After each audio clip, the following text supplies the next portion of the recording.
হাসরের ময়দান বুঝেন? হাসরের ময়দান কি? হাসরের ময়দান সম্পর্কে জানেন কি? এটা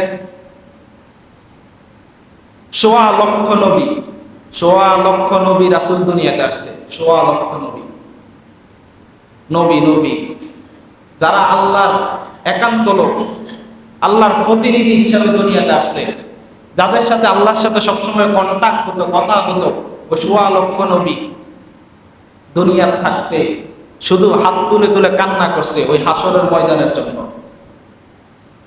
হযরত আদম আলাইহিস সালাম থেকে আমাদের নবী মুহাম্মদুর রাসূলুল্লাহ সাল্লাল্লাহু আলাইহি ওয়াসাল্লাম পর্যন্ত যত নবী রাসূল দুনিয়াতে আসছে, সবাই ওই হাসরের ময়দানের কথা চিন্তা করে সবাই কান্নায় ভেঙে পড়ে যেত।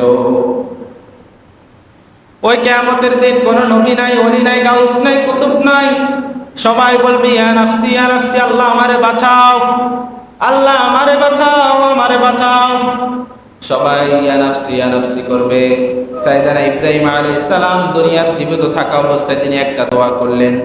তিনি বললেন, ওয়ালা তুখতিনি ইয়াওমা ইউবআসুন ইয়াওমা লা ইয়ানফাউ মালুন ওয়ালা বানুন।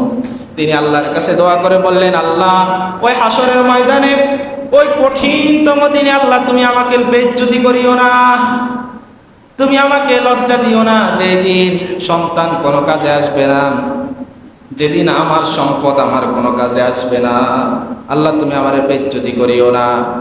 হাসরের ময়দানটা কিরকম হবে আপনি বুঝেন? আপনি এখন জমি এক ডিসিম মাইরা দিছেন, মনে হইতেছে না কি মারছে। বান্দার হক না দেওয়া পর্যন্ত, কিয়ামতের দিন বান্দার হক যতক্ষণ পর্যন্ত না পরিশোধ হবে ততক্ষণ পর্যন্ত আপনাকে ছাড়া হবে না। ডেট পেনাল্টি, না হলে আপনার ওখানে জাহান্নামে নিক্ষেপ করা হবে। আর না হয় বান্দার হক দাও।